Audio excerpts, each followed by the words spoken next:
सुशीला की मृतदेह उसके सामने थी तब पहली बार उसके भीतर की एक अजीब सी पीड़ा हुई। सुशीला के मरने के बाद रामलाल का घर सुना हो गया।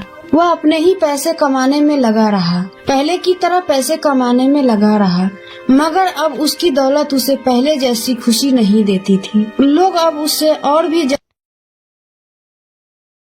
गांव में रामलाल सेठ नाम का एक धनवान साहूकार रहता था। उसके पास बहुत संपत्ति थी, लेकिन उसका हृदय दया और ईमानदारी से कोसों दूर था।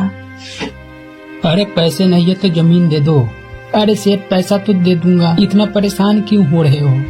पाई पाई जोड़ कर दे दूंगा, थोड़ा समय दे दो। इतना घबराने से पैसा थोड़ी न मिलता है। अब की बार फसल की पैदावार अच्छी हुई है, बेचकर पैसा दे दूंगा। वह गांव के गरीब किसानों और मजदूरों को ऊंची ब्याज दर पर पैसे उधार देता और फिर उन्हें सूद समेत लूट लेता। उसकी क्रूरता का यह आलम था कि अगर कोई समय पर कर्ज न चुका पाता तो वह उसकी जमीन, मवेशी और यहाँ तक कि उनके घर तक को हड़प लेता। क्यों रे रामू, मेरा कर्ज कब दे रहा है कि देने का मन नहीं है? अरे नहीं सेठ, पैसा दे दूंगा, थोड़ा और समय दे दो। इस बार फसल अच्छी हुई है, फसल काटने के बाद बेचकर पैसे दे दूंगा। हाँ, और कितना रुकूं?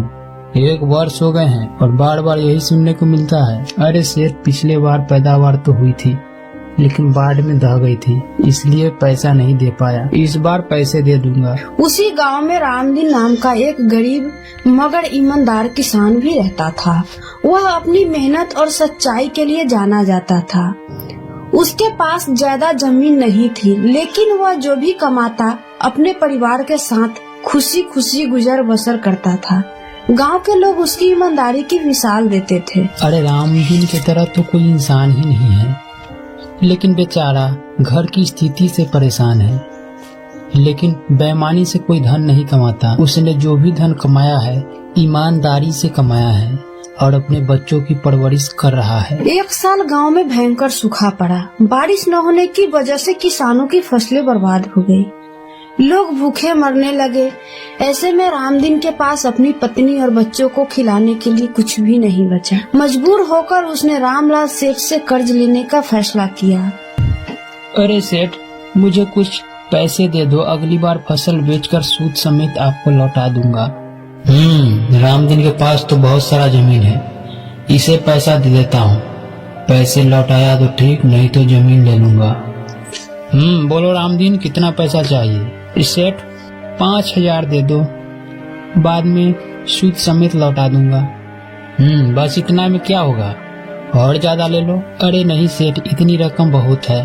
रामलाल सेठ ने रामदीन की बेबसी का फायदा उठाते हुए ऊंची ब्याज दर पर उसे पैसा दे दिया और एक कागज पर जबरन उससे दस्तखत करवा लिया। उस समय रामदीन के पास कोई और विकल्प नहीं था, इसीलिए उसने मन मारकर यह शर्त स्वीकार किया। समय बीतता गया, लेकिन सूखे की मार से रामदीन की हालत नहीं सुधरी। जैसे तैसे उसने कुछ पैसे इकट्ठे किए और साहूकार को देने पहुंचा, लेकिन रामलाल ने उसे झिड़क दिया और कहा, तेरा कर्ज पहले से भी ज्यादा बढ़ चुका है, तुझे अब ब्याज समेत 2 गुना पैसा देना होगा। रामदीन चौंक गया। उसने कहा, मगर सेठ जी, हमने तो पहले ही शर्त तय कर ली थी। रामलाल हंसते हुए बोला,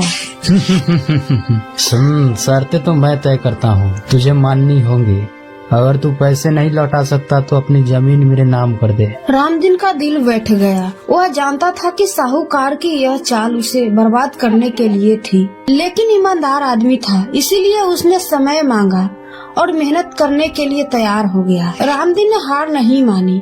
उसने रात दिन मेहनत की, दूसरे गांव जाकर मजदूरी की और धीरे धीरे पैसे इकट्ठे करने लगा। उसकी ईमानदारी देखकर गांव के कुछ लोगों ने भी उसकी मदद की। यह लो रामदीन, कुछ पैसे और कुछ और व्यवस्था करके उस रामलाल सेठ को पैसे लौटा दो। उधर रामलाल सेठ को यह गवारा नहीं था कि कोई किसान उसकी चालों को नाकाम करे। उसने एक और षड्यंत्र रचा। उसने गांव के पटवारी और मुखिया को रिश्वत दी और कागजी फेर फेर करके रामदीन की जमीन अपने नाम करवा ली। सेठ जी, रामदीन के कुछ जमीन मैं आपके नाम पर कर दिया हूँ, मुझे क्या मिलेगा? वापस में मुझे भी कुछ रकम चाहिए।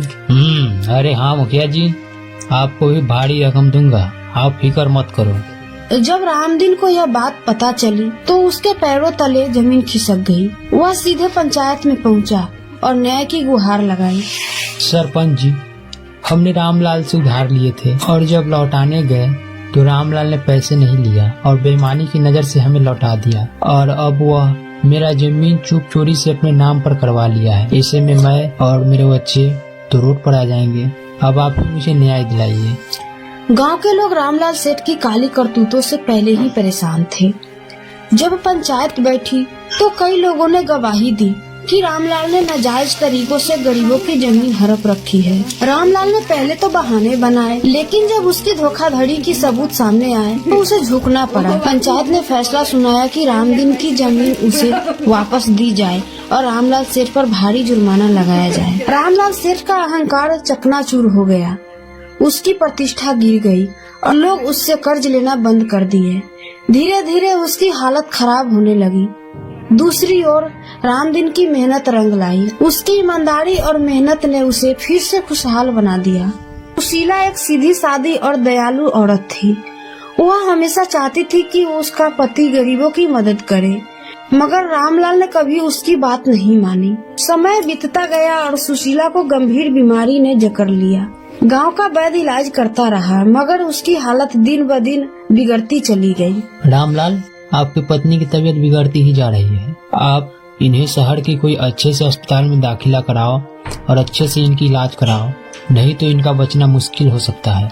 ठीक है वैद्य जी। रामलाल के पास धन की कोई कमी नहीं थी, लेकिन उसने अपनी पत्नी के इलाज पर ज्यादा खर्च नहीं किया। वह सोचता था कि वैद्य की साधारण दवाइयों से ही सुशीला ठीक हो जाएगी, मगर सुशीला के शरीर में अब ताकत नहीं बची थी। एक दिन जब वह बिस्तर पर पड़ी थी, उसने आखिरी बार रामलाल से कहा, रामलाल, तुमने सारी जिंदगी पैसा कमाने में लगा दी, मगर यह पैसा किसी काम न आएगा। अगर तुम्हारे पास अपने ही लोग न हो, गरीबों का हक मत छीनो, नहीं तो भगवान तुम्हें कभी माफ नहीं करेगा। रामलाल ने उसकी बात को फिर से नजरअंदाज किया, मगर जब अगली सुबह सुशीला की मृतदेह उसके सामने थी, तब पहली बार उसके भीतर की एक अजीब सी पीड़ा हुई। सुशीला के मरने के बाद रामलाल का घर सुना हो गया। वह अपने ही पैसे कमाने में लगा रहा, पहले की तरह पैसे कमाने में लगा रहा, मगर अब उसकी दौलत उसे पहले जैसी खुशी नहीं देती थी। लोग अब उससे और भी ज्यादा डरने लगे थे, क्योंकि उसकी निर्दयता और बढ़ गई थी। समय के साथ वह बीमार पड़ने लगा। उसका शरीर कमजोर हो गया और उसे एक अजीब सी बीमारी ने घेर लिया। गांव के डॉक्टरों ने कहा कि उसे बड़ी बीमारी हो गई है, मगर कोई उसकी ठीक से देखभाल करने वाला नहीं था। उसने बहुत पैसा कमाया था, लेकिन अब कोई अपना नहीं था जो उसका हाल पूछता। एक दिन जब वह अपनी दुकान पर बैठा था, अचानक उसे चक्कर आया और वह जमीन पर गिर पड़ा। गांव के कुछ लोगों ने उसे उठाया, मगर कोई भी उसकी मदद करने के लिए तैयार नहीं था। जिन लोगों को उसने कर्ज दिया था, वे भी अब उससे नफरत करते थे। रामलाल को अब एहसास हुआ कि उसकी पूरी जिंदगी एक भ्रम में बीती थी। उसने सिर्फ पैसा कमाने की सोची, मगर सच्चे रिश्ते कभी नहीं बनाए। उसकी हालत दिन ब दिन खराब होती गई और अंत में एक रात वह अपनी दुकान में अकेला पड़ा रहा। अगले दिन जब लोगों ने देखा तो उसकी मृतदेह वहीं पड़ी थी। रामलाल के मरने के बाद उसकी सारी दौलत सरकार ने जब्त कर ली, क्योंकि उसका कोई वारिस नहीं था। उसके विशाल घर में अब बस सन्नाटा था। गांव वालों ने उसकी कहानी से एक सीख ली थी, पैसा जरूरी है, मगर उससे ज्यादा जरूरी इंसानियत और रिश्ते होते हैं। रामलाल की जिंदगी एक ऐसी दास्तान बन गई जिससे हर कोई सबक ले सकता था कि लालच का अंत हमेशा अकेलापन और दुखी में होता है। वीडियो अगर अच्छी लगी तो एक लाइक करके चैनल को सब्सक्राइब कर लें।